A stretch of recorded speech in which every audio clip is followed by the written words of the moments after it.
Pria yang baru saja terbangun itu sama sekali tidak tahu apa yang sedang terjadi. Di televisi sedang diberitakan kabar mengenai virus mirip rabies yang tengah melanda dunia. Para penderita akan kehilangan akal sehat dan menjadi sangat agresif, sehingga warga diminta waspada. Karena tidak menonton berita, ia keluar rumah dan melihat banyaknya ambulans yang berlalu lalang. Di supermarket, ia melihat orang-orang panik berbelanja. Meski merasa aneh, Leige tidak terlalu memikirkan hal tersebut. Ia hanya membeli stok makanan, lalu segera pulang ke rumah. Malamnya, lewat video kakaknya, ia baru paham situasinya. Kakaknya, orang dalam pemerintah, menyebut virus ini lebih parah dari berita. Pemerintah bahkan membangun zona aman di pulau terpencil dan mengajaknya segera mengungsi. Sadar keadaan serius, Leige memesan tiket pesawat. Namun saat antre, sistem tiket error dan semua penerbangan batal. Tak lama, muncul pesan darurat. Akibat virus cepat menyebar, negara dikarantina total dan akses ditutup. Orang-orang mulai panik, Leige pun segera menghubungi kakaknya. Ia menelepon kakaknya yang menyuruhnya segera pulang. Namun saat ia kembali, jalanan ternyata sudah macet total. Warga yang panik pun mulai melarikan diri. Merasa situasi semakin gawat, Leige meninggalkan mobilnya lalu berjalan kaki untuk pulang. Sesampainya di rumah, ia melihat rumah tetangganya dijaga ketat tentara, dan tetangganya sudah diborgol dengan sangat erat. Jeritan dan rontaan itu sangat mengerikan, membuat Leige ingin segera pergi. Namun besoknya, kakaknya membawa kabar buruk. Pemerintah menetapkan status siaga dan membangun zona isolasi virus. Militer akan segera mengevakuasi warga secara paksa. Padahal, tempat evakuasi justru lebih berbahaya. Karena itu, kakaknya meminta Leige menghindari tentara dan menunggu hingga daerah itu sepi sebelum dijemput. Penantian panjang ini membuatnya kian cemas. Leige ke supermarket ingin menimbun stok, tapi ternyata rak sudah dijarah. Terpaksa, ia hanya mengambil sisa makanan di lantai. Saat tasnya hampir penuh, tiba-tiba polisi terluka lari ke arahnya dan panik mengunci pintu. Belum sempat bereaksi, ia melihat orang-orang lari histeris. Lalu polisi lain diterkam zombie hingga jatuh.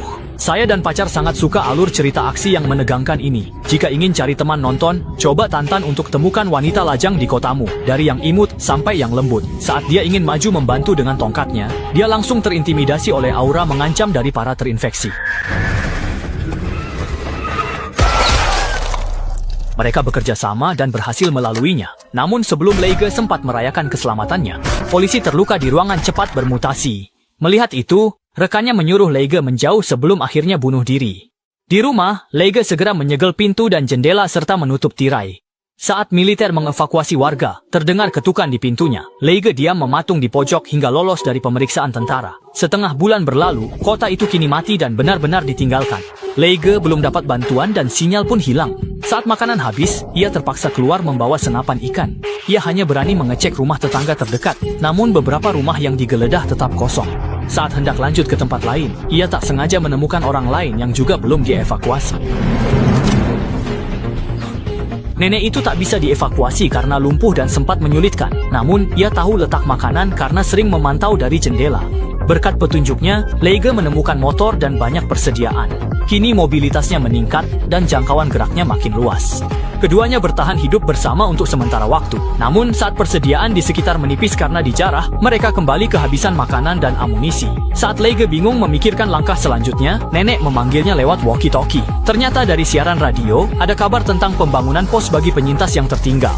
Mendengar itu Leige sangat bersemangat, tapi tiba-tiba walkie-talkie menjadi hening. Menyadari sesuatu, Leige segera meyakinkan bahwa ia takkan menyerah dan pasti akan menolongnya melarikan diri bersama.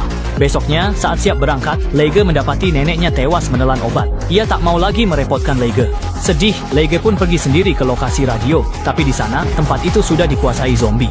Dengungan membuatnya dikepung banyak zombie. Leige pun berjuang kabur dari sana. Untung motornya cepat hingga ia lolos. Tapi tumpukan mayat mendadak membuatnya jatuh dari motor. Abaikan sakitnya, Leige tegakkan motor, tapi motornya mogok. Melihat infeksi mendekat, ia terpaksa tinggalkan motor dan kabur. Setelah jauh, ia lolos dan menyekat para infeksi di pagar pelabuhan. Tapi tak ada kapal, ia pun terjebak. Untung ada perahu karet mengapung dekat situ. Leige naik dan kabur, tapi perahu mogok kehabisan bahan bakar. Saat bingung, kapal kargo mendekat. Ia berteriak minta tolong dan berhasil selamat. Namun, tatapan kru dan kendala bahasa membuatnya risih. Beruntung, ada yang paham bahasanya. Saat akan berlabuh untuk mencari pasokan dan perbaikan, Leige menawarkan diri jadi pemandu lokal karena tahu letak zona aman. Namun, kapten tak acuh karena sudah sering menemui banyak klaim zona aman dari para penyintas. Lauma memberitahu kapten kapal, lalu kapten itu pergi. Lauma berbohong bahwa Leige insinyur, karena di dunia tanpa hukum ini, hanya yang berguna bisa bertahan, seperti dirinya sang pilot. Hanya itu bantuan Lauma, sisanya tergantung Leige. Tengah malam, Leiga mendengar teriakan minta tolong. Mereka bertemu penyintas lain, namun besoknya jejak mereka hilang. Merasa janggal, Leiga segera mencari Lauma untuk bertanya. Lauma ketus melarang Leiga ikut campur. Leiga sadar tempat ini berbahaya. Ia mengajak Lauma ke rumah sakit berhelikopter untuk kabur ke zona aman. Tapi Lauma tak tergerak. Leiga pun terpaksa lari sendirian. Malamnya, ia menyelinap ke ruang awak untuk mencuri kunci kapal. Namun malah melihat para penyintas terikat. Saat Leiga mencoba melepas tali mereka, seorang penyintas ditembak mati. Lauma dan penjaga pun segera turun ke bawah. Namun saat kritis, ia menyergap awak kapal lalu membunuh lawannya demi menutupi jejak. Ternyata, Lauma terhasut ucapan Leiga. Ia segera membawa beberapa orang ke kapal kecil. Tapi saat hendak pergi, mereka ketahuan dan penyintas lainnya ditembak mati. Lauma membalas tembakan untuk melindungi mereka meski bahunya terluka. Untungnya, keduanya selamat sampai di pantai. Namun setibanya di rumah sakit, mereka mendapati landasan helikopter kosong. Tanpa pikir panjang, Leiga menabrak zombie yang melompat ke depan. Darah menutupi kaca depan hingga pandangan buram. Ia pun mengerem mendadak, lalu turun dan segera menembak mati lawannya. Kemudian ia segera berbalik dan menyingkirkan seluruh kawanan singa Wensheng. Walau menguras peluru, mereka berhasil masuk rumah sakit karena luka Lauma sudah sangat mendesak. Leiga mencari alat bedah, tapi mendengar suara di ventilasi. Ia mendekat dan mendengar suara orang yang sedang berbicara di dalam. Karena tak ada pintu masuk, ia memanggil, namun justru menarik perhatian seorang yang terinfeksi.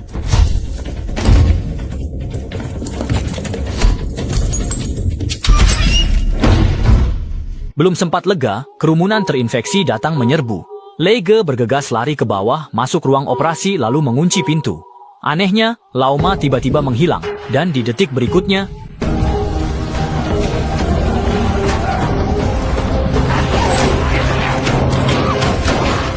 ada penyintas lain di gedung belakang.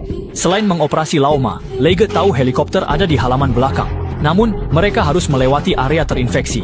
Saat Leiga ragu, suara tembakan terdengar dari bawah. Rupanya penjahat kapal barang datang mencari suplai. Di tengah kekacauan, seekor terinfeksi tiba-tiba menerkam perawat itu. Meski masalah teratasi, wanita itu tetap digigit terinfeksi.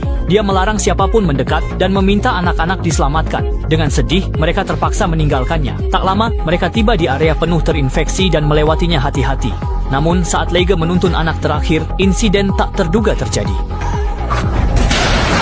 Teriakan itu memancing para monster. Panik, Leiga memeluk anak itu dan sembunyi di lemari terdekat.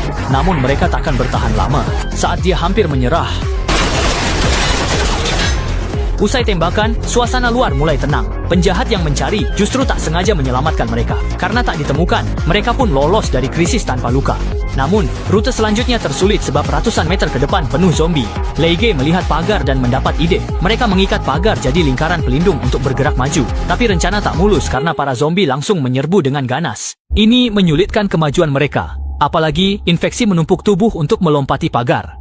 Beberapa orang terus menyerang sambil maju cepat. Akhirnya, mereka tiba di pintu besi besar dengan selamat. Sambil membongkar kunci, mereka memasang pagar penghalang. Setelah semua masuk, pintu ditutup. Namun saat mesin hidup, beberapa infeksi menyelinap. Leiga bertarung demi waktu. Saat itu, kelompok penjahat datang mendengar suara, lalu menembak untuk menerobos masuk. Mereka berteriak keras memerintahkan semua berhenti. Jangan lepas landas.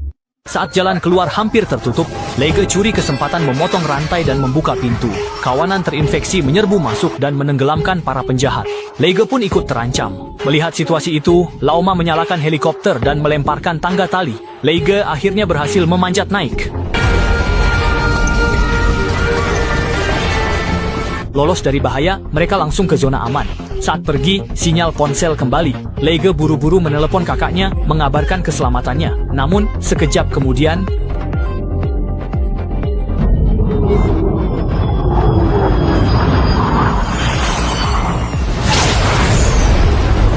saat jet tempur melintas cepat di atas, semua pun sadar bahwa situasi di sana tak seindah bayangan mereka.